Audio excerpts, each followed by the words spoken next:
Hello, everyone. I hope that you're doing amazing wherever you are in the world. My name is Shikha, and I welcome you to my channel. As always, I'm so grateful that you're listening, subscribing, and commenting. I really appreciate the support.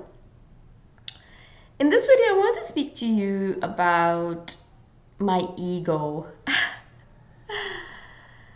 I've been doing a lot of practice, as you can imagine, a lot of spiritual practice in the past. I've really ramped it up in the past year and a half, 2 years.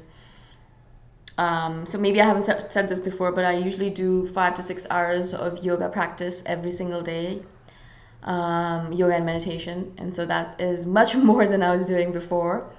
But this is what, I've realized is what's really a priority for me is my spirituality, my connection to God, which was something I was very ashamed of, as I've said before, in the past. I was like, what? God, really? Like, focus on real world stuff, boom.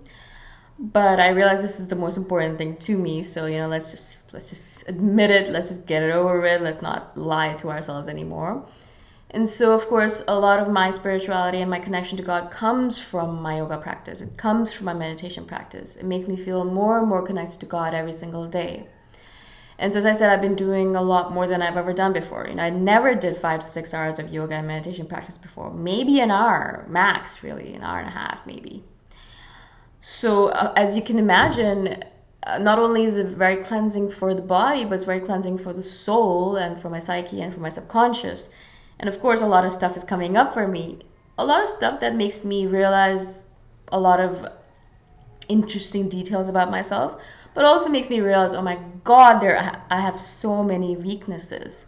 I am so flawed in so many ways, and wow, I have so much to work upon, right? And so when I tell you, I have a lot to work on, I'm not saying it because I'm like, oh yeah, I'm trying to be humble. No, really, like I've done the work and I've seen myself very clearly. I know that God loves me no matter what. Like that's not a problem, right? But the point of my soul being on this planet right now is to see myself clearly and to work on myself and improve myself, right? And so I do realize one of my major flaws, one of my biggest flaws is the fact that my heart is extremely closed off. Now it's open, it opens up briefly here and there because, that's one of the reasons why I do these videos is because partly, yes, my heart is open and that's why I'm giving in this way. And partly, yes, I do walk around the streets and I do give, good wishes to everyone and I'm kind, mostly kind and things like that. But when I look at it clearly, like really clearly, and when I look at myself through all my practices, I realize that my heart is actually very closed off rather than being open. Yeah. And I understand why. It's because of all the different things that have happened through my life has maybe taught me that it's better to be defensive. I'm always in defensive mode. And it's taught me maybe it's better to close your heart off and preemptive strike, close your heart. Just what if something bad happens, right? Just keep it closed.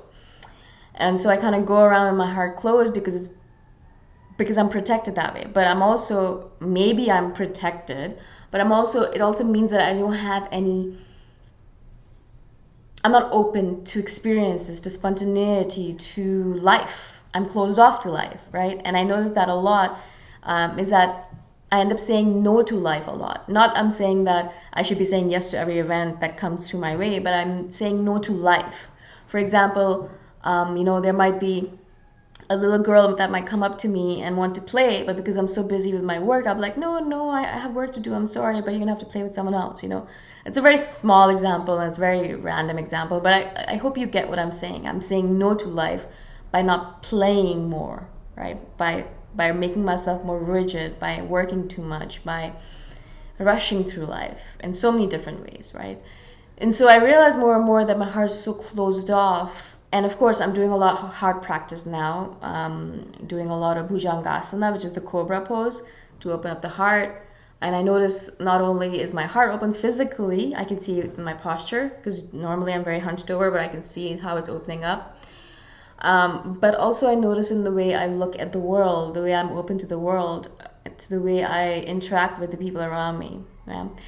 But also, it also shows me, as I said, that my ego, like my perception of myself, but also my ego, that internal structure that we've built in order to protect ourselves, is so freaking powerful and so negative. right?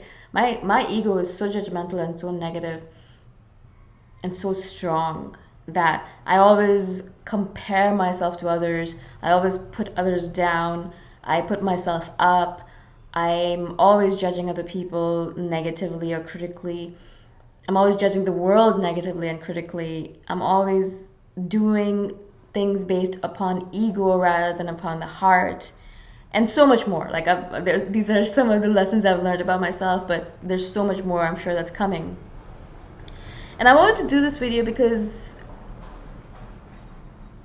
I'm not saying that perhaps you're dealing with the same kind of thing, but my teacher does say that most people's hearts are very closed off, except for children. And as we are children, we have open hearts, of course, because we're not taught yet to close them, or we haven't had any bad experiences yet.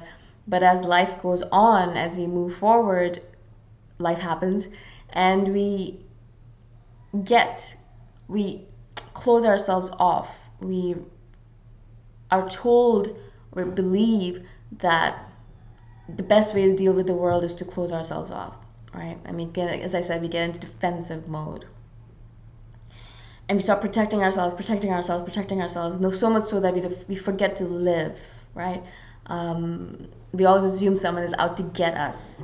And we're very good at kind of finding examples. Oh, but remember that time I opened myself up, and yeah, I remember they just really hurt me so bad. I'm never opening myself up again.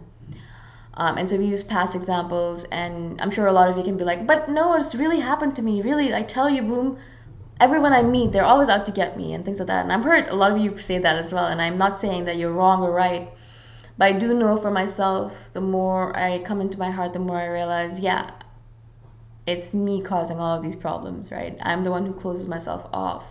I'm the one who doesn't give freely. I'm the one who doesn't allow herself to be open freely. And that's what causes my relationships to fail, not because they're doing something on their end. Maybe they did something on their end which is irrevocable, like maybe they cheated on me or something like that. But besides that, I was the one who did a lot of different things as well. Like, it's not just a one-way street, it was a both-way street, right? A two-way street. I'm not doing this video to blame anyone, of course, because what's the point of blame, really? Like, it's such a useless thing to do. And I'm not blaming myself either, because this is who I am, right? Like, I'm not going to fight who I am right now, but I am going to try and improve myself. And I share these things because, I noticed that there are many similarities between all of us. You are watching me because I am similar to you, and you are similar to me. You're not watching someone else's YouTube videos, or you are watching probably many different YouTubers, but you resonate with the particular YouTubers you watch because you're like them. And you resonate with them because you're similar to them, and you have similar life paths and similar life stories or lessons to learn, right? And so I always try to share the lessons that I learned through my practices, because I imagine that if I've learned it, someone else needs to learn it as well. Maybe it'll help you, maybe it won't, right? Maybe you can just look at it and be like, oh wow, that's great, that's a great experiment that you conducted, and good for you, and how interesting, right? And if it's just an interesting thing for you to look at, then awesome.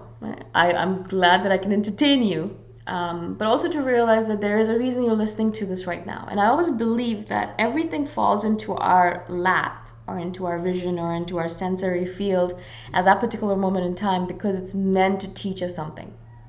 And that's why I'm always very alert to what people say, or what people do, or what happens around me, because I'm like, oh, okay, what am I supposed to learn from that?